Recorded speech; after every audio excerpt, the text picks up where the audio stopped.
informative, educational, objective, inclusive, comprehensive. This is Progress Report. Updates and conversations from the Government Information Service.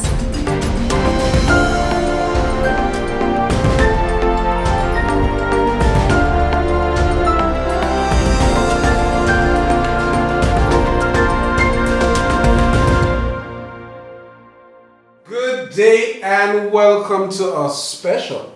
Can't even say another one. This is special. Really special episode of Progress Report. For those of you listening on radio, we're on location.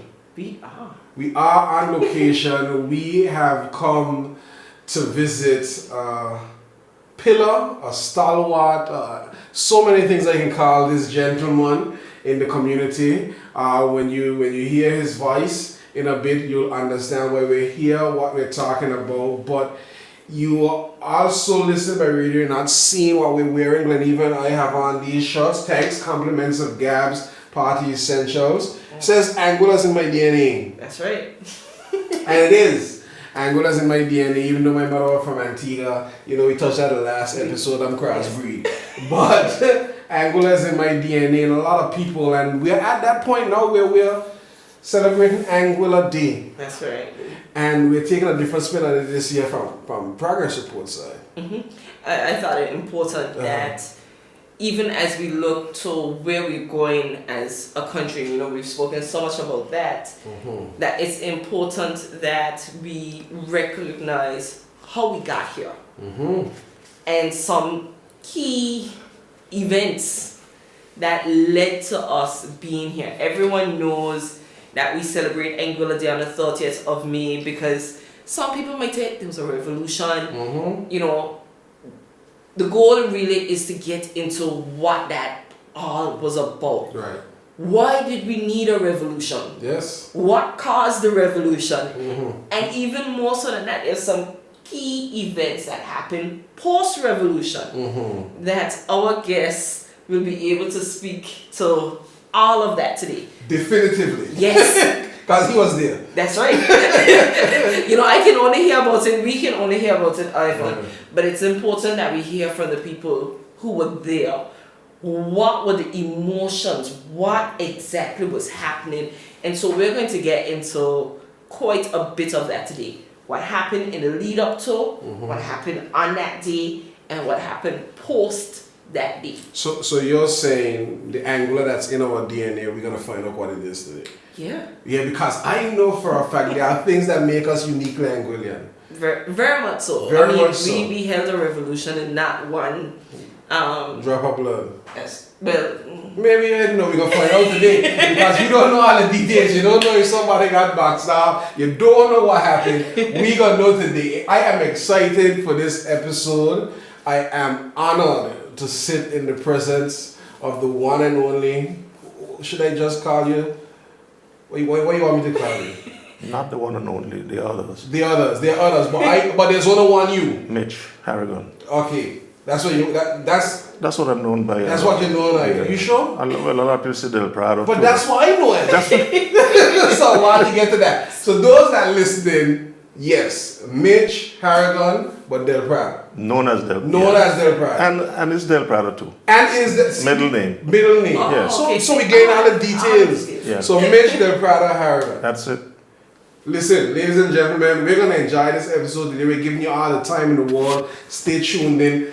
As I say all the time, you're gonna find out today that this is Gleneva's show because this is probably the last time you hear my voice. She's a little reader and historian that she's gonna take over this conversation today, but I'm happy to listen in and to hear all the intricacies of what really happened that got us to be who we are today. Well, Ivan, this is going to be such a special and different episode that you're not going to even hear me much. You're soaking out. It's all about really being in the moment and appreciating what we are about to hear. So you may not hear us much because I think it's so important that the stories that Mr. Harrigan have, that those stories are told, those stories are heard, and so that is And recorded. and recorded. That's what we're doing here today. And so, without any further ado, Where do we start? Because I kind of know where I want to start, but where I want to start might be too far down in the story. so we can start. We can start at the beginning. Okay, good. So, Mr. Harrigan, what I want you to do for us is paint a picture. Tell us what was Anguilla like pre 30th May 1967, what was happening, and what led us to the point that we needed it. Because at this point there's no I don't think that there should be a discussion as to whether or not a revolution was needed. But tell us why it had to happen. Yes, I will. Folks, I am 75 years old. Y'all are babies to me. Very much so. So y'all would not know what Anguilla was like in my days as a young boy coming up. Anguilla had no running water. Anguilla had no paved roads, none at all. Anguilla had no electricity. Anguilla had, I said no paved roads, but no roads at all. And I can recall when I was 8 years, or even younger than that, maybe 5, 6 years, I can recall every year, once a year, we used to call it the packer, the roller, would come around from the valley, around Island Harbor, around East End, and go back to the valley, busting off the rocks that we had to walk on to go to school, and that people had to ride their bicycles on, pointing rocks. And they would come around and just crack the rocks, bust the tips off. I can see it happening right now. I mean, it's so fresh in my mind that, and we used to run up the road to run behind it too. I mean, as children, you know, run behind the packer, cracking off the rocks. Now, Atlin Harrigan, my first cousin, was living in England, and he used to write letters in the article in the Democrat concerning the way Anguilla was treated. In my days coming up, we used to always hear that if the British sent any money to Anguilla, to Bradshaw, the British government, the St. Kitts government, these are the words we used to hear. Half go, quarter of it goes to Nevis. Well, half go to Nevis, half go to St. Kitts, and quarter of the half that go to St. Kitts go in Bradshaw's pocket. Whether that is true or not, I don't know, but that is what we were hearing. Okay. Anguilla, and then we had Ronald Webster living in St. Martin. He was with some real rich people over there, and when they died, they left their estate to him. So he had some money. And he came to Anguilla with the hope of trying to free Anguilla from the clutches of St. Kitts, Bradshaw. And he and Atlin got together and decided, boy, we have to do something about this place. We're not going nowhere, we have to do something. They met several times to discuss the way forward. And they decided, no, we have to put some pressure on the British government, on the Bradshaw's government, to do something for Anguilla. Bradshaw started seeing what was happening to him, and he decided not to allow Anguilla to having a say. That time Anguilla had one representative, Peter Adams, for Anguilla. Bradshaw, they had 7 or 8. When Nevis had 1 or 2, St. Kitts had 6, something like that. And Ronald decided, well, you know, we're not getting away with Bradshaw. We have to do something ourselves. And they decided we must have a revolution. We must send the police out of Anguilla, and we take over the country. Before you go on, Mr. Harrigan, again, for those who may not know, when you say send the police out of Anguilla, who were the police and where were they from? Good question. We had I think at that time, at the beginning of it, we had 3 police officers from St. Kitts. 3 police officers to police Anguilla. That's how peaceful Anguilla was. Wow. And as time went ahead, Bradshaw decided he's coming to Anguilla to have rallies, meetings. And he came to Anguilla one time, he had a meeting at the old East End School. And he decided that he's going to turn Anguilla into a desert. He's going to put bones in our rice and pepper in our soup.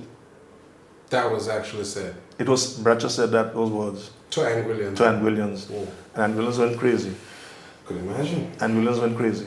They decided no more Bradshaw, no more police, they have to go. Ronald Webster and a crowd of Anguillians, William Hodge and Otlin Harrigan and Leander Roger Webster and a set of people, drove down to the police station and gave the police an order to be ready to leave Anguilla the next morning at 9 o'clock on Clayton's Plain. They didn't leave. They were reinforced. More police came from St. Kitts. As a matter of fact, when we decided that they have to leave now and they send them out, we had 15 police officers. And we had one by the name of Cornelius. He was a bad man. Well, he pretended to be bad. So Ronald went down, he gave them another order. Tomorrow, 10 o'clock, be ready to leave. Giving Clayton a chance to fly to St. Thomas with his regular trip and come back. Okay. You be prepared to leave tomorrow at 10 o'clock. Y'all are leaving. We went down, I was not me, I say we, not me, but Anguillians, went down and packed up the police stuff in the kit boxes they had. You know, I don't know if you know about kit. They had a big box, every police officer had his stuff in a box. He can only take what that box can hold. And that's his uniform, his shoes, his clothes, whatever. Called a kit box. And went down the next morning at 10 o'clock, forced them on, they still wasn't prepared to leave, forced them on the truck with the stuff, took them to the airport. Clayton is on the airport waiting, 2 planes on the airport waiting. And while it was going up on the plane, Cornelius had an M16 in his hand in a case. Apparently nobody recognized it before he was going on the plane with it. And Collins Hodge went, you know the name Collins Hodge? Collins Hodge went up to the plane and took it from him. When he opened it up, it was an M16 rifle, automatic rifle. So we kept that. We kept all the police rifles, as a matter of fact. That's it. That triggered off a real alarm. Bradshaw went crazy, went bizarre. And I want to make sure I get it right now. And we decided, I got to be careful calling names. Dr. Herbert had a meeting with us and said, we need to have a revolution. We need to go to St. Kitts and help them out up there. I don't want to call no more names after now. When I say no more names, I mean in terms of Kittitian. Okay. And we decided on a date to travel to St. Kitts. We decided on what boat we can travel to St. Kitts on. Ronald Webster had a boat called the Rambler. It's a boat that used to run between here and St. Martin, belonged to Floyd Lake. He sold it to Ronald. She was very fast. And they decided a date and a time to leave Anguilla. We left Anguilla at 3 o'clock in the evening from the Grunt Rock. That Grunt Rock, you might hear it again. You never heard it before, I doubt it. It's the same spot where On the Rocks is. On the Rocks? In Island Harbor. Yeah. Okay. There was a piece going off in the water, a rock. They called it Grunt Rock because a lot of grunts used to live under there. Nice. Oh. Okay? So we'll, So before you go, Yeah. because I know where we're going. We've Yeah. now skipped past 30th May, yeah, and we've now moved on 10th of June. to the 10th of June. Yes, But that's before right. we get to the 10th of June, because we're going to lead up to the 10th of June, Yes, yes. there was something else happening in the background, at least that I've heard of. That's right. Tell I know us what it is. tell us about statehood. What exactly was Coming back, statehood? all right. I was going to come back to that, but I'll take it forward. And there's also something else that used to happen that I didn't touch on. That was the guarding of the beaches and the shooting of boats at boats passing Anguilla. Statehood was something called Actually, it was Bradshaw was preparing for statehood, which means that Anguilla was going to be, it'll become a state, St. Christopher Nevis and Anguilla. It was always that, but once statehood passed, we couldn't do anything at all. He got Anguilla in his hands. Total control. Total control. Wow. So is it that St. Kitts was looking to go independent of the British? Yes. So statehood was they were going to go independent of the British, and then it would be countries St. Kitts, Nevis, Anguilla. Anguilla couldn't do nothing about it. Had no say at all, no status. So they decided to have a Queen show, 27th of February, 1969, I think it was. 67 before the revolution. Yeah, so 67. No, it's during the revolution. Right. But we decided no statehood. No statehood, and the authorities decided we will have a statehood. My cousin Blondell was in the Queen show. Yes. A couple of people, and so the Queen show went ahead, but got broken up. Who broke up the Queen show? I can tell you now, And why did break up the Queen show? because we decided no Queen show. That time the police was still in Anguilla. Okay. And we decided no Queen show. Bull and Fogel, you know those names? Yes. Chopped the lights, the wire from the lights, the electricity. The wire from the light. They had a generator. We had a machete. But a machete, yeah. Wow. But No fear? they had rubber handle around the handle of it. Okay. So wooden handle, then they had rubber around the handle. Okay. So they know they're okay. Chopped the wires and the place went dark. Now when the place went dark, the Anguilla rebels start throwing stones and breaking up the whole damn thing. The Anguilla rebels. Who are the Anguilla rebels? There were so many. It's hard to name them. It's a It lot. was young people or Young older people, young and old, young and old. Yeah. Young and old came together and said we had enough. That is right. That is correct. Okay. Young and old Young and old. came together and said we had That enough. is correct. And then shots start firing by the police. Shots. Yeah, they start at the crowd. Not necessarily at the crowd, thick crowd, but as the people start to separate, they fire shot trying to pick out who they want to pick out. Wow. A couple of people got shot that night. So, which is why I said no bloodshed. So that's why I kind of eased when I said that. Claudius Lake. Yeah, you know Claudius Lake? Nobody know Claudius Lake? You know Paul Petty? Yes. Paul Petty's stepfather Okay. got shot in his leg. That's Teacher Otwin's brother. Okay. Okay? Vincent Webster got shot in his foot. Yes. Remember that. Okay? And then people start scattering all over the place. The truck that brought the people down to the Queen show, load up the truck with the same people got back on the truck and went back to Island Harbor. Okay. So I want to get this straight. The Queen show is happening in the night. You have a generator because we don't have No electricity on the island. So you got a generator to power this Queen show. Where was this Queen show happening? At a high school. So at the current high school campus A site. The old high school with the Hurricane Mashup. Okay. Right. So the campus A site. Yeah, I know it was there by the what was known for us as the auditorium. music room. Later became Auditorium.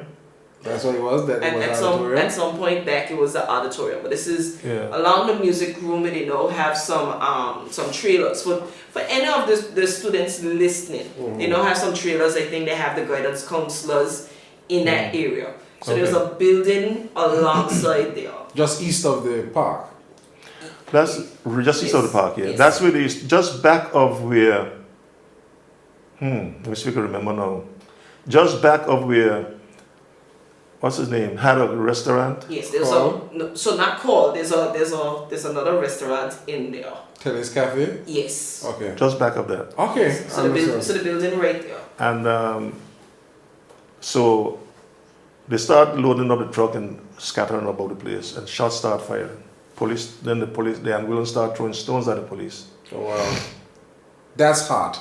Yeah, so you got. It was serious. This is late in the night. You had a Pitch dark. You had a coordinated effort of persons who came down with the intention To break the Queen to show. break up the show because And Anguillians don't want statehood. Exactly. there was supposed to be a flag raised at midnight over the police station, a statehood flag.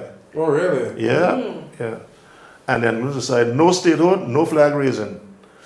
And the ambulance stayed down there until about midnight to make sure no flag did go up, or after midnight. No flag went up.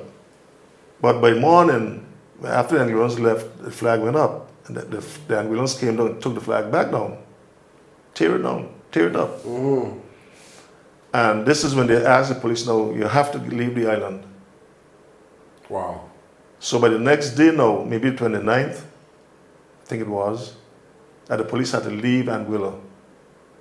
And when the ambulance went down and put them on the truck and get them out of Anguilla. So that's the part that we skipped out. Right. Okay. So They wanted to back up on. yeah, so we had this just so that persons understand. This wasn't something that just happened overnight. No, Because no. the statehood queen show, as far as I remember, in terms of what I've heard, not remember because I was not wrong, but in what I've heard, the statehood queen show was in February, and you had The the 27th. 27th of February. My birthday.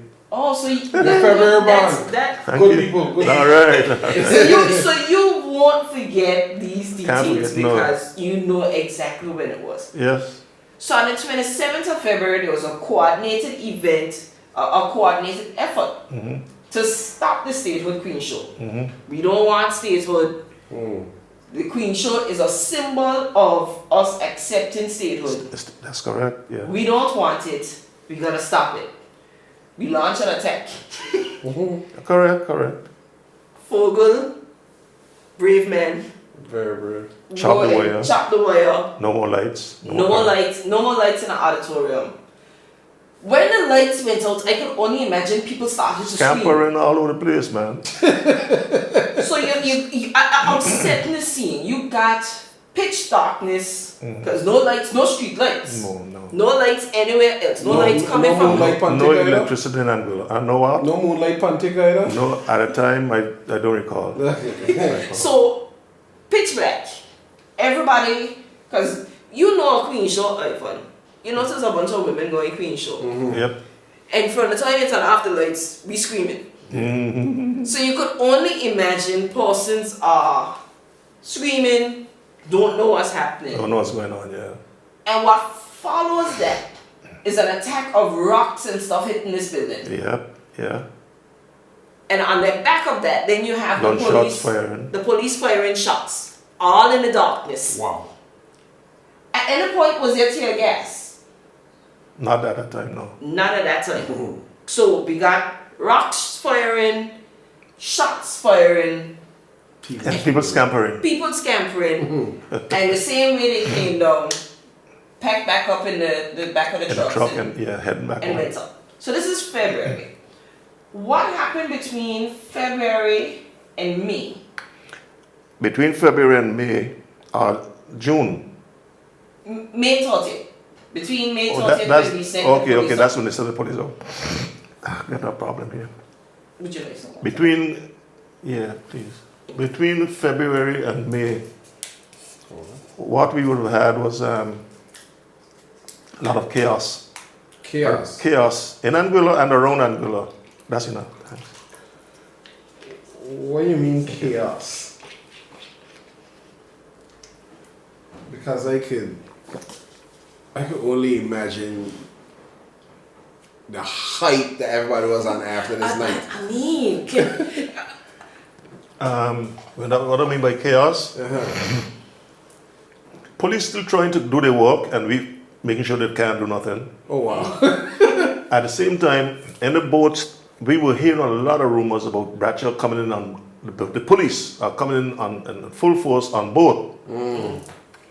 And we scattered around the island, guarding our beaches, making sure no police coming here. Guarding the beaches from February until Till June. June. Till later in June, man. Past June. Until the British came in November. Wow. Hold on. This is getting intense now. Guarding the beaches with what? Because you're down there day and night. Day and night. Yeah. Day Around and the night. clock. Around the clock. So guarding the beaches with what? Anguillans had guns? Ah, yeah. Listen, So I can ask the question. let me tell you this first before you ask the question. There was a boat called Oceanic. Was owned by Atlin Harrigan and Kenneth Harrigan. And that boat, at that time, we used to go to St. Thomas, buy weapons. People used to bring weapons in from the United States to St. Thomas, put them on that boat, bring them to Angola. Had a time when the boat used to come in the forest and offload them, and then the police pick up the idea that we put them off in the forest. The boat would come from St. Thomas to Anguilla, stay off Dog Island, and David Webster would go in his fishing boat, collect them and take them to Island Harbor. Stop playing. Stop playing. Yeah? See, we've heard the stories because at what point and who stayed from Ray Hill and shoot out the police station lights? That was something else, man. That wasn't. This wasn't part of it. No, that wasn't part of it. This wasn't leading up to that them stay from up on the hill and knock out the lights because. Okay, I'm getting puzzled now to know which ones you're talking about, because remember, after the throne of Ronald Webster, it happened again. People used to stay up there and shoot at the police station. What? So let's clear the one now with the revolution. Yeah, let's go back. Let's go back to the Okay. beaches and guarding the beaches 24/7 Yeah. from February till November. Correct.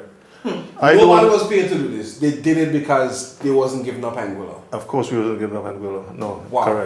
Correct. So we had Boston Station on every beach.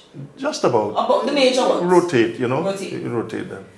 Yeah. And if you're there 24/7, Yeah. who's guarding the beaches? The men? The men and the women. The men and the women. Men and women. Oh yeah. Nobody left out. Men and women. The children were at home. Are the children there? Children at home are in school. Wow. And So- the, so chi- you and, can the, imagine that school is still going on. and the children that are not in school are on the beaches too. So we wasn't giving no ground. We wasn't giving up. We weren't giving up at all. We were not giving up any ground. Nope. Okay. No. So it continued like that from February until November. When I think the British came in November, right? The paratroopers came in November, and then, but before they came in and control the country, Bradshaw had them bring police from St. Kitts on the ship. You know, you all might not have heard this one. No. I don't know. No. I believe it's on which ship? on a British ship, Yeah? battleship. Yeah, man. But what happened was when they came into Anguilla, they came to Island Harbor, not out behind the reef. He used their tenders to bring the people in, bring police in. Okay. And when the police saw how quiet the people in Anguilla were, they said no, and they report back to their captain. The captain report back to England, wherever, took the police back to St. Kitts. Y'all might have heard this one. No, they didn't. The police went back to St. Kitts. One or two came off the ship, the rest of them didn't come off. Bradshaw's police was there on the ship as well to come and take over the country. But they decided no. So Bradshaw was a very calculated man. Wicked man. Wicked fellow. So his only objective was to get Anguilla under statehood. Under statehood. That's all. And so much so that when he died, before he died on his dying bed, Paul Southwell was his deputy. Southey, he says, Southey, do not let Anguilla go. We need Anguilla. Don't let Anguilla go. Wow. But I gone ahead of a schedule, and so. That's fine. For me, listening to this, it makes me wonder. You don't want to let Anguilla go, No, sir. but you don't want to see Anguilla grow. No, exactly. I No, can rhyme sometimes. no, You know, what exactly is it that he wanted. that Bradshaw wanted with Anguilla? I'll tell you. There's always an answer. Anguilla had ships. Anguilla had planes. St. Kitts had none. Nothing. But that The was most owned of by the Anguillians? huh? Those were owned by Owned by Anguillians. Anguillians, yeah. Owned by Anguillians. You had Clayton Lloyd had his two planes, two or three planes. You had Jerry Gums had two planes. You had Kenneth Harrigan and Atlin them had the Oceanic, and then other steamers. And you had Harry Franklin, what's his name from Going Point? Neville Father, Chris O'Connor. I mean, endless people had their own ships. Okay. So they could do trade between different countries, all Santo Domingo, Trinidad. Ah, okay, You see? I gotcha. So Bracha, Sinkers had nothing. So a lot of the revenue from, and then don't forget, Bracha had petitions and key posts in Anguilla, custom officers and stuff like that. So the revenue that Anguilla would get goes to St. Kitts, and it goes to St. Kitts. Used to go to St. Kitts. Stop playing. Yeah, oh yeah, man, yeah. So we collected money from all these guys and Gwyneth then- that would have made investment Yeah, and aim building the country. right. Going St. Going Kitts. to St. Kitts, yeah. So he said, don't let Anguilla go south, don't let Anguilla go. Anyhow, so we move on a little further. After the revolution, after the Queen Show. Queen Show now, and I said before that I rather garden the beaches. That time we used to have boat, we used to see boat. I never seen that. But people complain that they see boats coming into Anguilla, and when they fire a couple of shots at it, they turn back. Now, it was suggested that those boats were boats from St. Kitts bringing in police. But I don't believe so. I really don't believe so. Okay. They will not take those chances. So, moving on now to the 10th of June, we had, I could well recall, on the 7th of June, we were up at John's Hole. If you remember well where the restaurant is on John's Hole, That's nuts. there's a rock out in the water, a big rock out in the water. We on the shore standing up, and kneeling down, firing at that rock, target practicing. And on the 9th of June, we left Anguilla, 3 o'clock in the afternoon, from the Grand Rock. It was decided that we were going to lay to and under St. Bart's because until it get dark. The boat was very fast. I mean, you could slow it down, but they decided to get up there, lay to under St. Bart's till it get dark, because you don't want to be seen going into St. Kitts by sunlight. So we're going to go up to St. Bart's, lay to until dark, then we move on to St. Kitts. What happened though, is that when we left... Who was on this boat? All right.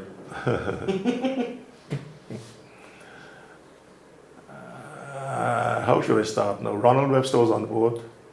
Atlin Harrigan was on the boat. Ruby Gums was on the boat. You might know that person, but the name might sound familiar. Ruby Gums. He lived in St. Thomas. Okay. Toddville Harrigan was on the boat. Wilkins Smith was on the boat. Henderson Smith was on the boat. Bobby Rowan was on the boat as a mechanic. 2 white mercenaries were on the boat, gone to Bracha, Where they come from? America. I had not seen the whole face of them yet, up to now. No, they had on, they were covered No mask. Yeah. from the time you saw them. Yep. And they were actually at the Defense Force camp to blow it up. Say what? But we didn't get there yet, so we know. So we have quite a number of persons on this. Yeah. We didn't get to the Defense Force camp. Okay, we didn't get it. I know We it. get it. Can't declare neither. No. So we had, and myself, of course. Right. I was leaving myself for the last. There were 18 of us on the boat. Collins Hodge was there. 18 persons on the boat. I can precisely remember that. 18 men on the boat. When we got to, I'll give you the whole story. When we left St. Bart's, heading to St. Kitts, and it get dark, I noticed that the boat was traveling in a northwesterly direction. I said, but Atlin, the captain. But he wasn't steering it. I said, Atlin, we are going off course. He said, why are you going off course? I said, Atlin, that's Statia here.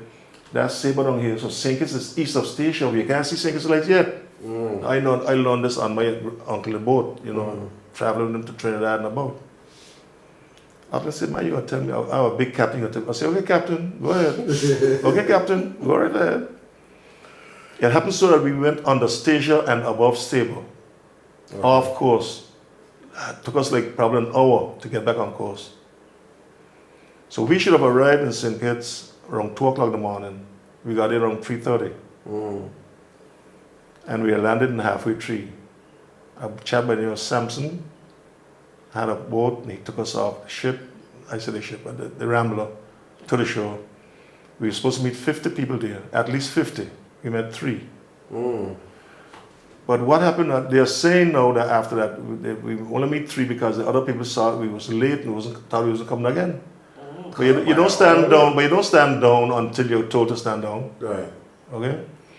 So, we sat, and then when we go ashore with the weapons, because we had weapons for the people, like the 50 people, at least 50 people.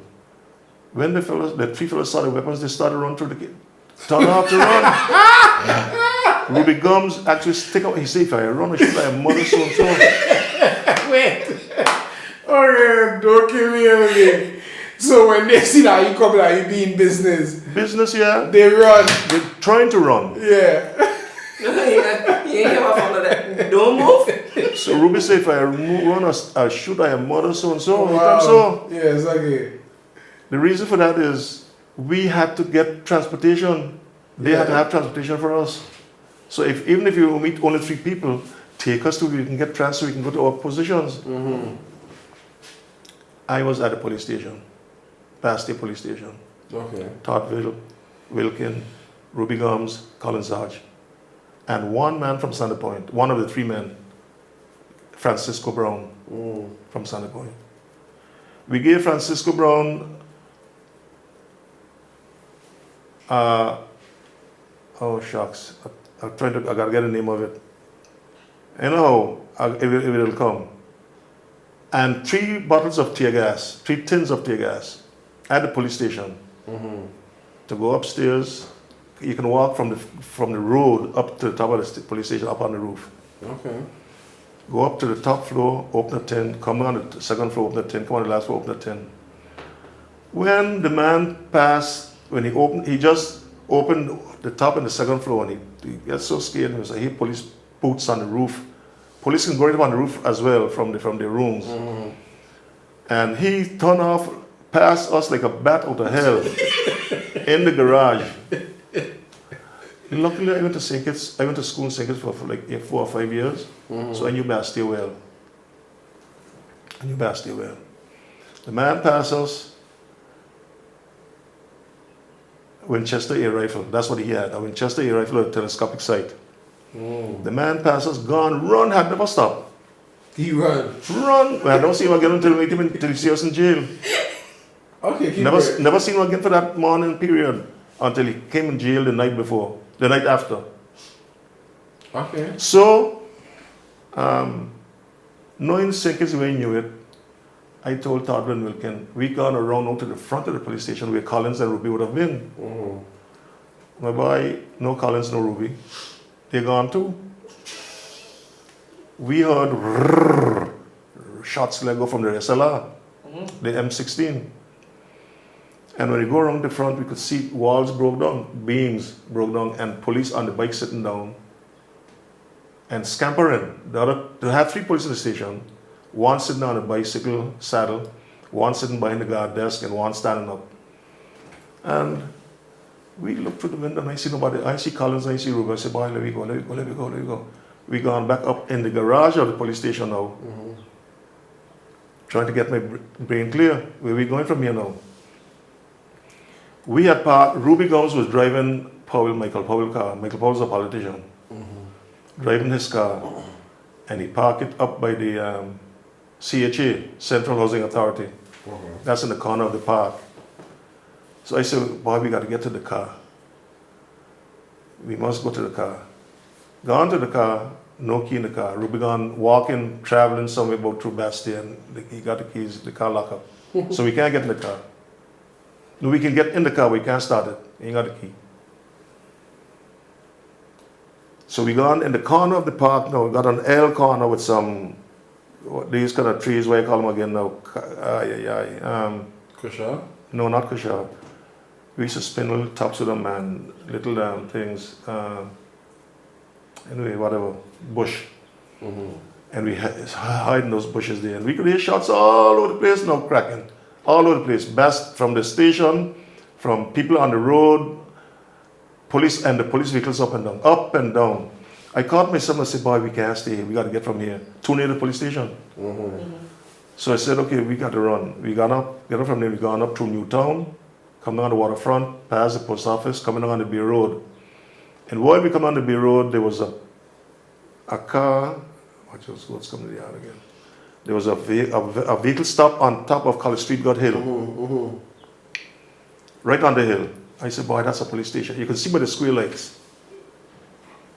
You can see by the square lights. And I said, that's a police van. Let's hide here behind this. If you know Bastille, you'll know that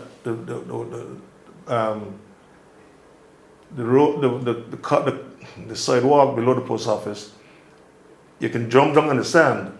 People got the boats pull up and all the boat there. Right? So we decided we're going to jump down here and hide behind the boats until the vehicle turned off. It went up College Street, and we got on off again. We were going to Buckley side then. I have a sister was living at right in front not right in front, but a little bit above the police station on the other side of the road. We can't go there. Can't get too close to the police station. Wilkin had a sister living in Buckley side. We going by her. So we went by her. And while I fell asleep quickly after, Wilkin woke me up while, get ready, let's go. Get ready to go. I said, where's Toddville? He said, Toddville gone by your sister to get her car. I said, what? If I was awake, I would have never let him do it. It's a Saturday. My sister needed a car to deliver her bread. She had a bakery. And now, a while after I said, where's Mr. George? Mr. George is his brother-in-law. He said, you're going to get a bus for us. I said, going to get a bus? No, buses don't leave the main road to come up in the villages for people. Why? They're going to show suspicion. Anyway, Mr. George quickly came back with a bus full of people, full of passengers. Samson bus. The same Samson who took us on the show.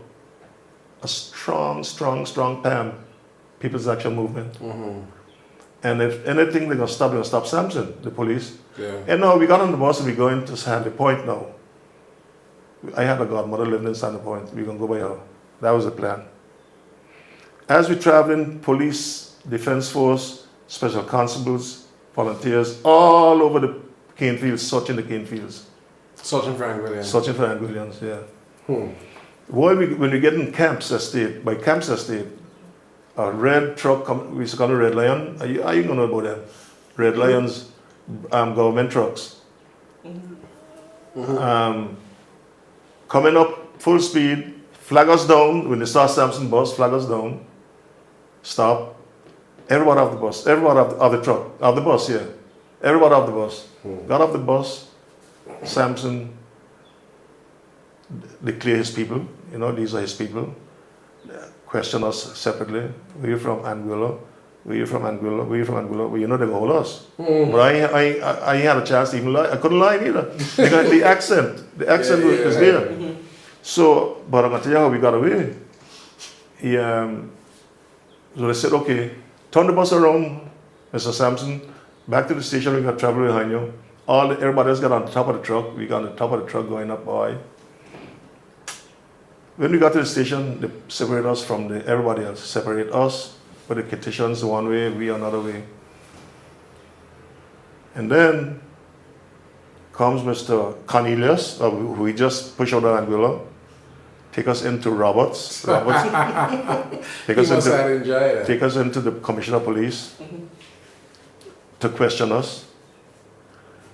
Why you know about Anguilla? And Cornelius have a rifle in our back. Poke me back all the time. Why do you know about the shooting last night in Anguilla? In St. Kitts. I said, what shooting in St. Kitts? I didn't hear nothing. How the hell you mean you hear no shooting? You had to hear it? No, I didn't hear no shooting. Anyway, it went on, till he came up with that and he said, if I was in Anguilla, I would shoot or kick you in your ass. Wow. I said, don't worry about Anguilla, you can still kick me in my ass, because you can get kicked back too. Take him out of here, damn forward. That's what he said to Cornelius, take him out. So I have a question. Go ahead. You were standing there. Yep. Because I don't want us to gloss over this. Yeah. You know, in retrospect, we're looking and we can laugh about this. But in that moment, you were standing there with a rifle to your back. Yep. How old were you? 18. An 18-year-old willing, at this point I can only put it, willing to die for your Die country. for my country. I'm not giving him no information. You are willing to die for your country, to protect your fellow countrymen. That's right. At 18 years old. That's right. Yep. And even under that pressure. Under that pressure, yeah. I mean, you can imagine I'm sitting here and I cannot fathom having a rifle in my back at Yep. any point. And I was a bad man, Cornelius, from Anguilla that we sent out. But I've skipped a piece I want to tell you. They asked us how we got into Anguilla, and I told them. I said we came on the Betsy R. The Betsy was a boat from Santa Ground. Okay. Where's Betsy now? I said she gone on to Trinidad. But how the Betsy can go to put you all off and go to Trinidad without clearing? I said, but because we came from state to state. we came local. We came from Anguilla, which is a part of the state, to St. Kitts. But you use their own thing against them. Your brains up. Yeah, oh, I mean, yeah. I said we came from state to state. We didn't need to. They didn't need to clear. We don't need to clear to come into St. Kitts neither. Take him from here, damn forward. You know. So they put us in a police cell. They questioned each of us separately. Put us in a police cell until 6 o'clock in the evening. 6 o'clock in the evening, they put us over in the big prison. They can't keep us overnight in the police cell. Well, they can keep it overnight, but they have to apply for a special warrant. Okay. My boy, when we gone over in the big cell, the first person I must see is Billy Hubbard, Dr. Hubbard. Yeah. Commissioner Reynolds, who I knew after, I didn't know him before. Commissioner of Police, ex-Commissioner of Police Reynolds. They tried to round up every strong PAM person. Oh. PAM is the People's Action Movement. Yeah. They had Gaskell, the Queen's cousin. He had a hotel in Nevis. They had Michael Powell. They had, what's his name? He died in Anguilla. He's from Anguilla too. Anyway, I can't remember all the names right now. It was like 20-something. And every now and then the cell, the gate was open and one more come. another one or two coming. For days they'll pick them up. So sorry for this. Yeah, they had one called Moonlight, big fellow, big strapping fellow. Had a lot of people, man. Where were the other Anguillians at this point? Okay. Cornell Harrigan, Ruby Gums, not Ruby Gums. Yeah, Ruby Gums. Cornell Harrigan, Ruby Gums, the two white mercenaries. And You still didn't see them face? no, still didn't see their faces. And about 5 of them went to Center Point, pulling a boat, went to station. Rowed to station. Let me get a joke on this one before we go any further. As They- in, They rowed the Michael boat. Roy Abu Hashim. That is correct. That is correct. That is correct. And when they was nearing station, they saw the cutter, St. Kitts police boat coming down. The St. Kitts police officer saw the boat rowing going to station, got suspicious and going towards them. But the boys were too close to station before they catch them. In other words, when they reached the station, the boys were on the sand in station. If you know station, the police station is up on the hill. And you got steps to come down to the sand. So the police saw what was happening. They saw the St. Kitts police boat coming in. They saw a boat coming in rowing with 5 people on it. So the police walked down the steps and went down to the beach to find that you have a St. Kitts police officers in uniform and the vessel into their port without permission. Diplomatic issues though. So they went down and asked what's going on here. Edgins, who was the inspector of police in Anguilla when they sent him out, told him that they had some shooting up last night in St. Kitts and people came to vote for the government and they suspected these are some of the people. So you can come in my country then and as you wish with weapons to demand people to go back to St. Kitts with you. You can't do that. Wow. Let's all go up to the station. Let's organize it up here. So they took everybody up to the station. They got it before station can do anything. They got to call St. Martin. Before St. Martin do anything, they got to call Cloudwater. Or call their chief in Curacao. Their chief in Curacao got to call the head person down there, and then we will call Cloudwater. Cloudwater and Ronald like this. You understand me? So they went. They asked him to everybody come to the station. They gone up, and they told them that the whole in the Aunt Williams, the Kittitian police and the boat will have to go back but leave their weapons. They can't take the weapons back to St. Kitts. So they get more weapons. Well, that was station. We couldn't take them. So look, if you had heard Bradshaw crying on radio during the news time, you'd just feel sorry for him. He was crying. Cry. You could hear that he was crying. The voice he was crying. When he talked about the 2 white mercenaries came with them. 2 white mercenaries came to overthrow his government. But that's a long story. But what really was the plan? What was the plan going into St. Kitts? All right, I'll tell you what the plan was. If you could have cut, I would have lay a cut and tell you. So you know what the real plan? By any means necessary. No, the plan was to take the cutter from St. Kitts, put Bradshaw on it and bring him to Anguilla, put him in a cell. Wow.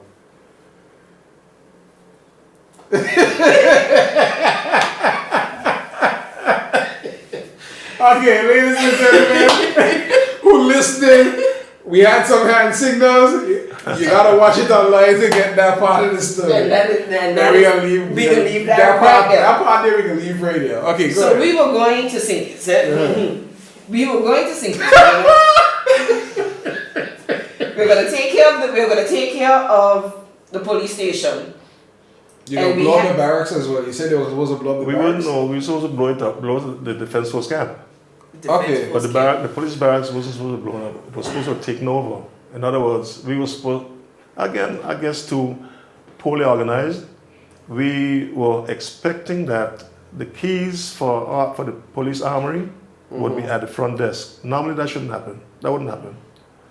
But that was what we were told. Maybe somebody else got the information and believed it or what, I don't know. But that was what we were told. So we had, like I said, we applied for bail and we were refused bail by Judge Glasgow. He was a Bradshaw, the Kittitian judge. And when the time came for the trials in October, well, before the time came, Billy Hubbard and lawyers in St. Kitts decided to ask for a visiting judge. So they appealed to the Cameron Supreme Court for a visiting judge, not the judge residing in St. Kitts. And it was granted. So you guys were in jail in St. Kitts all this time? 4 months, from June to October. Wow. And this was who? You along with who were in Right. jail awaiting trial? From Anguilla, myself, Toddville, Wilkin, Collins Hodge, 4 of us. So the others at some point got out. No, they're all in there. So no, not so They are- yourself, Toddville, Wilkin, and Collins. Yeah. No other Angulans were arrested, just us. Okay. Oh no, I shouldn't say that. There was one other Anguillan arrested and kept in the police cell in St. Kitts. He did not come out to the big prison with us. Okay. It was said that he was giving the police information and they tried to keep him by himself so he can give them information. Okay. And that name is Lemuel Philip. Okay. He lives as Irvin Philip brother. Okay. So where was Ronald at this point? No, they came back to Anguilla. They couldn't stay. The idea was that they drop us off in St. Kitts and they're coming back home. They couldn't stay. To protect. Because if anything had happened, if Bradshaw had decided to invade, we needed them in Anguilla to organize things. Okay. So it was agreed that they will come back to Anguilla. Okay. Okay. So the 5 of you plus 1, Yeah. were in St. Kitts. 4 hours plus 1. Yeah, Four, 4 minutes. okay, four plus 1. Yeah, In St. Kitts awaiting trial. yeah. The others came back. They're Yeah. still here and ensuring that things are okay here. Keeping the St. Kitts Yes, yes. Many Well, most of beaches. those who came back actually went back to St. Thomas, Okay, like Limel Phillip, Ruby Gums, and a couple of others. okay. Went back to St. Thomas. They gave her the jobs to come. Gave her the jobs to come to a fight. Mm-hmm. So since they got I shouldn't say won the battle because we didn't win the battle. They went back to their jobs. Okay. So now take us to October of that year, The trials. the trial. You say that Dr. Howard Okay. had applied for A visiting judge, yeah. We got a visiting judge. And the case is supposed to start, I don't know what date, but maybe around the 12th of October. I believe around the 12th. And the day the case is supposed to start, again, bail was applied for and granted. We had a judge from Grenada by the name of Saint Bernard. A lovely man, good judge. So he granted us bail, and now you should see us when we got bail walking out of the courthouse. Oh Lord, we had a resounding round of applause and people lifting us up. Wow. The convent school was right next to you had the court, you had the Catholic church, and you had the convent school. And the children gathered down there, and even man, let me hush now. No man, I want all the You details. see, because you see that? Let me hush my mouth. Yeah. When you get people talking about the revolution, You're talking about girls? a lot Girls. the girls. Oh, yeah. I am celebrities. Celebrities. I tell you, they got us in the air, lift Lift us that up. car. Yeah. And every night during the time we on trial, nearly every night, whoever got a birthday party inviting us. Oh yeah. Celebration. Celebrations. So let me ask you a question. I get bail, but I still can't leave. Can't leave. No, we can't leave because we're on trial. We're doing the trials now. The cases are being tried. And even after the cases are being tried, the day of the last day of the hearing, when the judge told us we are free to leave, the case got dismissed. Free to leave. As we walking outside, Del Sol, a police constable, corporal, stop us on the step of the court and charge us again. Say what? Charge us again for stolen police rifles in Anguilla. The weapons that we seized from them, so we stole them. Oh wow. But the thing is that the judge stayed on the bench and saw. The lawyers stay on the seats and saw what happened. Not a So by the smart time- move on his behalf. No. So the thing is, well, it wasn't a bad move, but because Colin's case had tried before us, and he won, and he had his suitcase, pack everything before he leaves to go to court. All he had to do was pick up his bag, his suitcase, head to the airport, and a Sea Green airplane was there waiting on him. Sea Green from Antigua, Yeah. to take him straight to the airport, straight out of Anguilla, out of St. Kitts. So, but we weren't so lucky because the police saw what happened with Collins and things happened with us too. So they try to hold on. So they catch us on the court step. So everybody saw what was happening. By the time we got to the police station, what's his name was the chief of police then, Wade, or the chief of police. By the time we got to the station, and they get us around the desk from the police cell, not the police cell, the police guard room. Time they got us in there, Billy Hubbard reached there and Dr. Thompson reached there. Dr. Thompson asked Wade if they're going to grant us bail. He said no. So he said, can I talk to my clients? He said yes. I can't stop him. Dr. Thompson came to us, don't answer no questions. They're going to write back. They're going to the court, catch the judge before he leave. The judge made an order that they grant us bail immediately. Immediately. Well, they couldn't find a magistrate to grant us bail immediately. But by 8 o'clock at night, you ever heard about getting bail in the night? No. Never happened before, right? No. They had to let us out 8 o'clock at night when they Why? found because not let us, give us bail. Okay. They couldn't find James, the magistrate. But when they found him, it was nearly 8 o'clock at night. By the time they get us back in the court now, it was 8 o'clock. So they had to grant us bail, order from the judge. Now, that is Collins' matter and our matter finished now. Toddville was charged with conspiracy with Dr. Herbert, Moonlight, and a couple of other persons was charged with conspiring to overthrow the elected government. We were charged actually with attempting to overthrow the lawfully elected government of St. Kitts, Christopher, Nevis, and Anguilla by force. But, so we won that matter, dismissed then. Right. So now they decide, and Toddville was in that as well, but now they got him also charged for conspiring to overthrow the government. So a different charge. A different charge. That conspiracy is a terrible one too, eh? That they can torture you with that, they can do all kinds of things with it if you're found guilty. And now, wait for this. Dr. Thompson is our lead lawyer. Dr. Thompson left a matter in Jamaica that he started, and he wanted to get back to it. He asked the judge for leave to go to Jamaica and come back on Monday. This is like Wednesday now of the week. He's going to start no case fresh on Friday. The judge said, do you mean that you need to be back here for that with so much... we had like 21 lawyers. All volunteers except one. Wow. Malcolm Butt.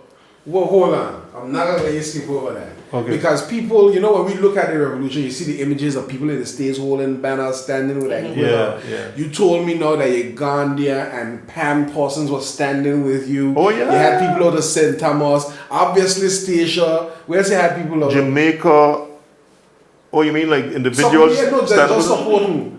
Yeah. All across the Caribbean. Antigua, St. Kitts, St. Kitts for sure. Nevis, Dominica, all the islands of the Caribbean. And we had lawyers from nearly all the islands of the Caribbean who volunteered to come and work for us. Wow. And I can tell you, I can get most of the names. I ain't gonna remember all. But that's okay. Just give me some names because they need to be celebrated. Dudley Thompson from Jamaica, the chief, the lead lawyer, like a rock man. Barnett from Jamaica, Hudson Phil from Trinidad, Charles from Trinidad, I don't say Barnett. Right? No, I said Barnett. You said Barnett, yeah. 2 lawyers from Dominica, 2 Amo brothers.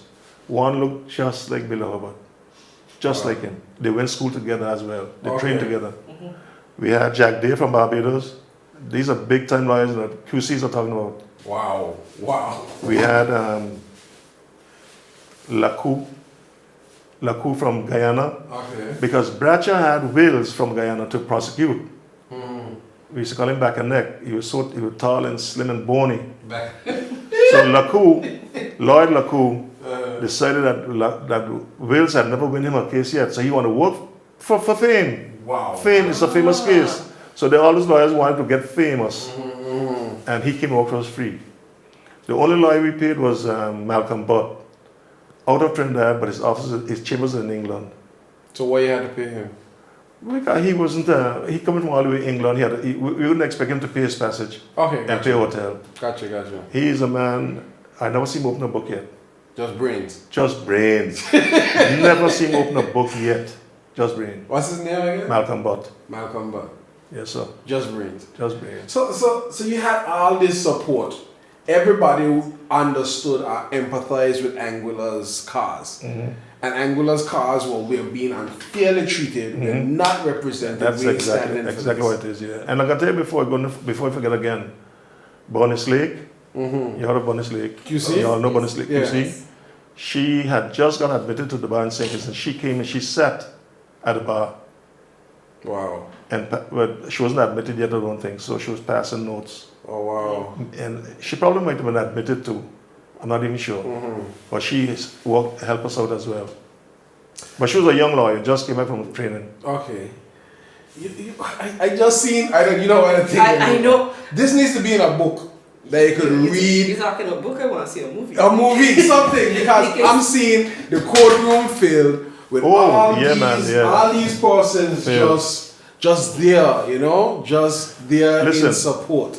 It was a pleasure a pleasure to sit in there all day long and listen to lawyers arguing facts and law. Dudley Thompson, when he talked to the judge, the roof shaking. Wow. I'm telling you, man, powerful boy, powerful lawyer. He and what's his name from Trinidad? Hudson Phillip? Oh my God, man. Powerful lawyers. So sorry, go one quick question. Go ahead.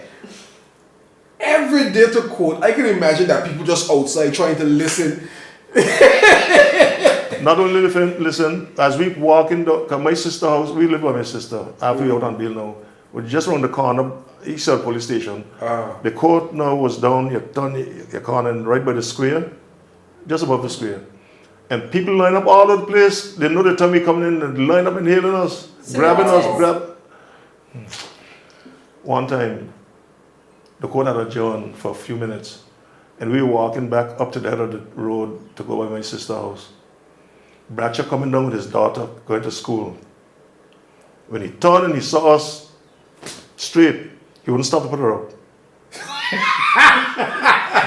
Bradshaw was afraid of us. You're afraid sorry, get me wrong. They gone to Zenkits in the middle of the night on a boat. Yeah. Some young boys going to take out the whole country. You would think Bradshaw had reason to be scared, Mr. Harrigan? He had to be scared. You know, it's strange because I was going to ask the opposite. Were you not afraid? No. Let me tell you something. Let me tell you all this. I don't like broadcasting. It can raise people's tempers and stuff. But I'm going to tell you this. Certain petitions, they were called Breadfruit Tree Gang. They were Bradshaw's, all. And if they saw us walking down on one side of the road, they take the other side. Sorry. Ladies and gentlemen, that tells me all I need to know. So I used to walk around Screwface and they just know that I was willing to. Yeah, we walk around going like in shops and looking and stuff like that. One day, oh Lord. I listen, I want all of it. I want to go ahead, tell me this. One day we were walking down Government House Street. We were going to American House. We wasn't really going to American House. We just walking. Myself, Todd Bill Wilkin, Ian Chatterton, Paul Chatterton, two of my nephews. And when we got, Bradshaw was walking down, I believe, to Government House. We believe so. And when we got close to Government House, he crossed the other side of the road. And we crossed with him. He gone into American House, and we gone into American House. We don't want nothing. Todd just went up to the counter and asked the lady, do you have any briefs? Can I see them? When we look around at the briefs and look back, Bradshaw gone. Gone as gone. So the Anguillians instilled the fear of God into Bradshaw. And then one day, come up to Christmas, we doing a little shopping. Todd had a roll of gift paper. And we're going to Seaton's drugstore to look for more gift paper. Bradshaw come down Central Street. Todd will do a lot of shit, you know. Todd will do this at Bradshaw. With like a scope. Yeah. Bradshaw gone and called the police station, report us for threatening him. We had to report to the station every morning by 9 o'clock. When we gone in the morning before morning, when we gone home to my sister said, boy, she was a strong pal. Okay. She said, what are you doing following with the premier and threatening him? We said, no, we wasn't threatening. We just gone by the station next month to report. The police told us, he was a nice fellow too. He said, let me tell you something. Bradshaw made a report, say y'all threatening him. Y'all must stop following the man. Otherwise y'all will get locked back up. Wow. But he, that's hilarious, by the way. He was pretty much dead scared of him. Dead scared of us. Dead. Yeah, oh yeah. No, I know we're making Light. light and fun of this. But I think it's also important to note the times that you were in. Yeah. Because the irony of all of this. Well, we need to back up a little bit then. If you Okay, you go ahead. Let's back up. You need to back up a little bit then. And I should have, and I said I'm going to do it, take into the happenings step by step, but it slipped me. And I think I did touch on it, with the roads, no electricity, nothing like that. But Gleneva, we had hard times. If we wanted to build a house, we had to pick up stones in the bush. Somebody got to pong them, get them to the size you want them. We had to head sand from a beach. If you got a donkey, if you're lucky to get a donkey, put it on a bag on the donkey back, and we got a bucket or a bad pen on our heads coming over. It was nothing easy. Life was rough. We had to get up in the mornings, 3 o'clock in the morning, especially if it was a moonlight night. Bring like 3 trips of water from the well, all the way down to almost Welch's. And where was the well? In the Keys. Yeah, Going up the Keys. You know where the church is? Yeah. Just back of the church out there. Yeah, there's a well still there. Yeah, it's still there. So you have to walk from up there to Welch's with water? Almost Welch's. Okay. Place we call Anthony's. Okay. Or to the top of Island Harbour. Up what I call Rose Hill. Yeah. Anyway there. And we lived several places. I had a sister there and I had a sister in almost Welch's. And we had to bring 3 trips of water before Montclair. When Montclair, animals got to go out, we got to take the animals out, tie them out. After we tie that, we got to pick up on a wood, bring back home. After that, we got to go dig some potatoes to get a couple to boil to eat before you go to school. All this before going to school. Before going to school. Now when you leave for school now, it's like 8:45. 3 miles we got to walk to the school. And listen, if you reach late, you're getting lashes still. Wasn't easy. Lashes if you reach school late. Wouldn't even say, well, boy, your parents caused this. No, boy. Lashes if you reach school late. The reason I wanted to speak about the context of the times that this was happening is because I think I'm also mindful of what is currently happening on Ireland as it relates to the proliferation of guns. And that's why I said the irony of this entire story is that Mr. Harrigan then turned around and became a police officer in Anguilla and became chief of police in Anguilla. That's right. But with that kind of metal, he had nothing else to do. I think it's important that when we speak about it in the context in which these things were happening. Yeah. That's why for me, when I hear and you spoke about, I think that's stick with me more than anything else. Standing there and having a gun to your back. This was something you were willing to do, not for self, not for any sort of self-gain, not for any sort of quote-unquote criminal activity. No, not it either. But for country. It was country above self. That's correct. That is correct. But let me give you another story now. You touch on something there. Became a police officer and became a chief of police. Let me give you a story on that. I work hard. I remember, you might remember too, 1977, 10 years after the revolution, 67 revolution. 1977. 10 years before I was born. 1977, Ronald Webster was dethroned. Remember when he was dethroned? Yes. And Emil became the chief minister? The chief minister at that point, yes. Well, he was dethroned like this evening, and tomorrow morning he rallied his supporters together to come down and overthrow Emil. The governor got to go to swear in Emil now in the morning, and we decided, a set of us from Island Harbour decided we're going down in support of the police. Because we know Ronald Webster is a nasty man, wicked man, or was. You know, and he had good support. How did we move in 10 years' time? How did we move from Ronald being the face of the Anguilla Revolution, The father of the nation. To 10 years later, we wanted to make sure And he don't go back in there. yes. because he was a selfish man. He was very selfish. He was so selfish that in his mind it was like Bratcher time. When we all wanted to get rid of Bratcher, half of the island wanted Ronald and half wanted Emile. For a change. Ronald didn't do anything for Anguilla for the 10 years either. Didn't do anything for Anguilla.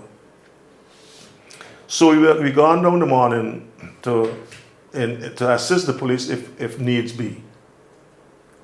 18 police the island had. Anguillians?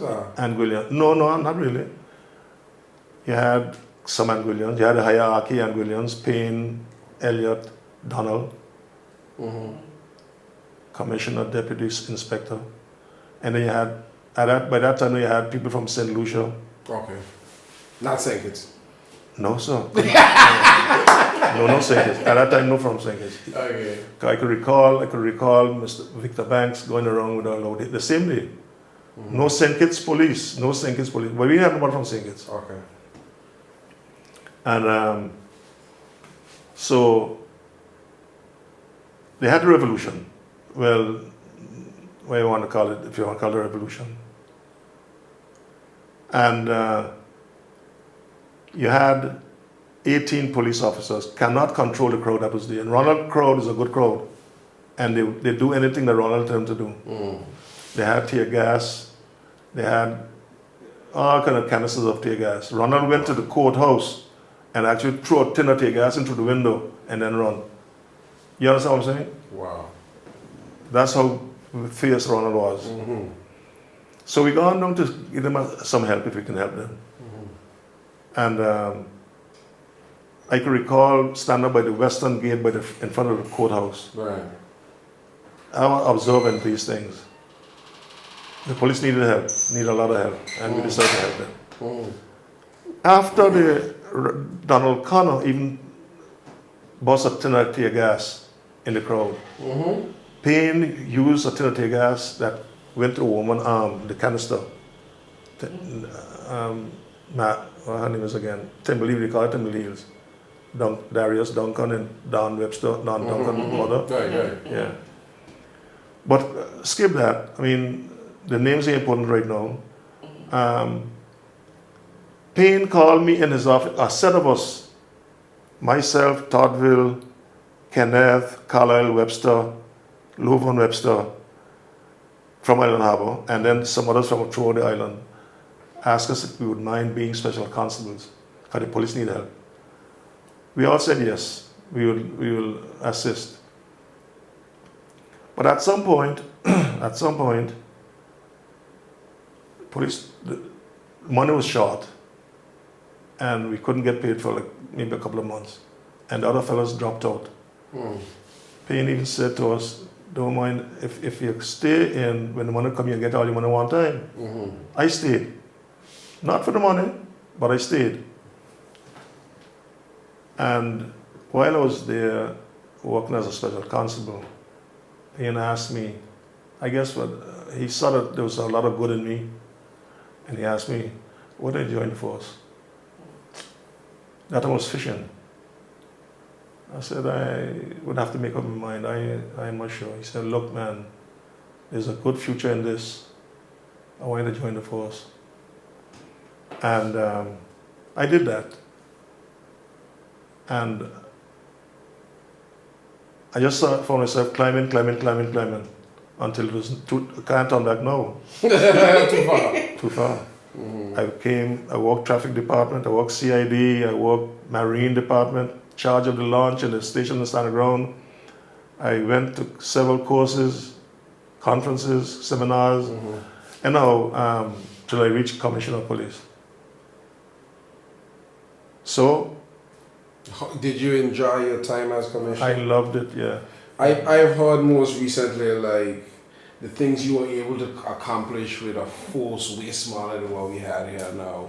But look, a lot of people remind me of that now. A lot of people reminding me. Your name is being called a lot. I heard so for true. Yeah, they call your name a lot. I know if you're here to be itching you through the day, that's what them call your name. I heard it, even Hayden, everybody calling your name. So, as we look to wrap up, I think we have gotten a really good history lesson of what times were like, what your experiences were like. As someone who went through that time, someone with your background, coming through the rank and file of the Royal Angola Police Force, making it all the way as Chief of Police, what is your take on what we are experiencing now? Because I think it's important, and I started this by saying, as we move forward, sometimes we have to know from whence we came. That's right. What is your take on what it is that we are experiencing now from a social standpoint? The proliferation of guns, the numerous gun crimes that are being committed. And I think you can give us an interesting perspective as someone who went to war, Literally. fought a battle, came out on the other side, and now as you enjoy your golden years, retired, what is your take on where we are and where we're going? Okay. To be quite frank, we have the wrong people in positions now. In terms of police, thank God we got a commissioner of police who I believe is going to change things around. But when you got people from all over the country, all over the islands in the police department, people who do not mean well for the country, people who are just trying to make what they can make. People tell us point blank, I come here to make money, I come here to get killed. Police officers. When you got police officers who just want extra work all the time. I told the new commissioner of police, I said, one of these nights, something is going to happen in Angola and you're going to be looking for your men, you can't find them. Because they're all out doing security. They're all out doing security. And somebody have to stop it. Right. The other thing is, when I was commissioner, even when I was commissioner of police, I used to be out with my men. Yeah. So you think it's a issue of leadership? Leadership, of course it is. I want to take it just a step further. Hold your point. I could recall a time in the Cove. I was by Roderick's house in Sandy Hill. He was laying tiles, and I stand there watching him in uniform. Left work, and I came out and I just watching him laying the tiles. I know we were looking at a boat that went into Prickly Pear, left the Cove Wharf, and went into Prickly Pear, and we were looking at it. We had our eyes on it. And this night, now about 7 o'clock, I heard a radio message from the Cove to police station. I had about 3 men at the Cove, police officers looking, and the boat was in the Cove. I raced straight down there. I didn't even turn back to go home. I didn't change my clothes to go nowhere. Went straight down, but talking to the station all the time, who is on the way? You know what I mean? And they were telling me how they're traveling. And I got to the Cove, fellas on there with guns. When they saw me pull up in the Cove, the fellas scattered. There were 3 fellows. One went down the beach, one went up the beach, and one went across towards Cuisinart over there then. Cuisinart. It had another name at that time though. Can't remember. You had not Casablanca. You had Sonesta Casablanca. Sonesta. When I got there, God bless over there, because I was able to tell them shoot to kill if you have to kill. Wow. The police. The fellas pull guns on the police. When they saw my car pull up, they scatter. Now, if I wasn't there, a policeman would have got shot. If I didn't reach there. So the order to shoot had to come from you? Yeah. And you weren't going to make that order nobody to call you, going on the front line? Idea. And people telling you, I haven't heard my name called so much for the last week since this commissioner's here. He waited to see me, Yeah. came to see me to pick my brain. Mm-hmm. And he got a good tongue lashing. Oh, wow. In other words, what he need to do. Okay. So we can expect to see You will see some change. some changes. You will see some change. I also want to go back to something that you mentioned, and you mentioned as something that you see as a major flaw in what is existing, in that police officers are taking on additional duties outside of. And I had this conversation just the other day, Ivan. I think you came in at the tail end of this conversation, and it speaks to a wider discussion that we must have as a country. Because the only reason persons will feel the need to seek additional employment is if they are not compensated well enough. Well enough, yeah. And so we must have a serious conversation on what is important and how do we rectify what we are seeing as some of the issues. So those are conversations that hopefully are on the table. We have a new commissioner of police. I you know how I tell you. I hope that at some point soon we can have him on, because And he's willing to. Yeah. and that is good, because I think we have to, as a country, as a community, start to bring back a sense of pride for country, pride for self. And that pride extends to not wanting to see a fellow man shot down. Understanding the root and base of our society is the family. And again, we will continue to have these conversations. We will continue to have conversations with persons in our community who have served us well, whether in 1967, 1977, 87, 97, Yeah. Right down to the end straight of time. up to where we are right now. Because we are celebrating 56 years post-revolution. And so much has happened in that time that I don't think that we sometimes stop and take stock of what has happened in between that time and where it is that we truly want to go as a country. So Mr. Harrigan, I want to say thank you. I want to just end by saying this. It is not that the police are not paid properly. I'll tell you why I say that. Maybe they can, no amount is enough. But before I retired, the police had a substantive raise, increase in salary. After I retired, there was a chap by the name of Larry Covington, who was a police advisor, encouraged the government to pay the staff, the police, more money. My understanding is, and it's true, Osborne Fleming government gave the police a substantive raise, increase in salary to compensate for extra work. Before time, to get to do a second job, the officer had to write to the governor via the commissioner of police. Commissioner had to put his blessing on it. The governor said anything except security is a conflict of interest. So, pay the police a certain amount of money to encourage them not to want to do extra work. It was done. But it looked like no amount is enough, so I don't know. Well, we know, and you can go back to my phrase.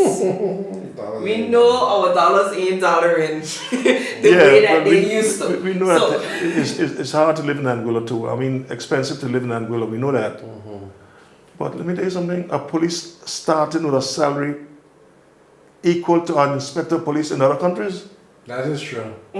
That is true. I know some police making 2,000 EC dollars in St. Kitts, if I'm not mistaken. I don't like to get into those conversations because, again, we're comparing apples and oranges. Yes, it is. Because to go to those places, the cost of living is different. And so I really don't like getting into those conversations because I think it's, unless you're going to look at the entire scope, Facts. it's not a balanced discussion. Right. So, again, Mr. Harrigan. I know what it is to live in Anguilla. Mm-hmm. I can live on my pension. Trust me. Okay. It's how you do it. Yep. It's how you do it. And Yeah. food for thought. Food for thought. Conversations to be continued. Definitely. Mr. Harrigan, it's been an absolute pleasure. This is not one and done. We're going to stop right here. We know you have other obligations. Yes. And we're going to honor we want to run this through the entire episode one time, not split it. So we're going to honor our radio stations and give them an hour and a half. And we'll be back. Okay. Because there's a lot that I want to get in a little deeper. No problem. I want to talk about those ties that Anguilla has throughout the Caribbean that makes our story so unique. What came to me when you were talking about the lawyers, nobody was invested with us, is like those that are Anguillan enough because they took up the cause to fight for a country and a people that were malnourishedly represented. That's correct. Yeah. And I want to dig a little deeper, more into that. So as soon as you can have us back, we'll be back to go a little further with that conversation. No problem. All right. Thank you so much, ladies and gentlemen. I hope you enjoyed this extremely special episode of Progress Reports. We will be back to speak with Mr. Mitch Del Prado Harrigan, former Commissioner of Police, revolutionary. He looking at I'm so sorry I don't have a pen. I just wanted to say. Tell me exactly what you want to say. Title is QPM, CPM, JP. QPM, CPM, JP, and what does that mean? Queen's Police Medal, Colonial Police Medal, and Justice of the Peace. Ladies and gentlemen, we have just been honored to sit in the presence of Mr. Mitch Del Prado Harrigan, QPM, CPM, JP. That's Queen's Police Medal. The C one is Colonial Police Medal. And Justice of the Peace. Revolutionary. Listen, I don't even have the words to say the emotion that you brought to me, everything that was so vividly described. We are proud people. We are an extremely proud people because we have a very rich history. And we're going to make sure, I like to talk about her movie. Crispin Brooks, if you're listening, all these other Anguilla directors, we got something to fill. We're going to make a movie. We're going to tell this story for generations to come. Crispin Anguilla? No, he ain't. He just come back and forth. When he come back, I'll bring him here. Sure. I can promise you that. Thank you for joining us on Progress Report. Anything else from you, Gleniva? No, look forward to more conversations. Looking forward to more in this series about what are the intricacies that make up our DNA as Anguillians. That's it. Thank you, ladies and gentlemen. Thank you again. You're welcome. Mr. Harris. My pleasure. All right.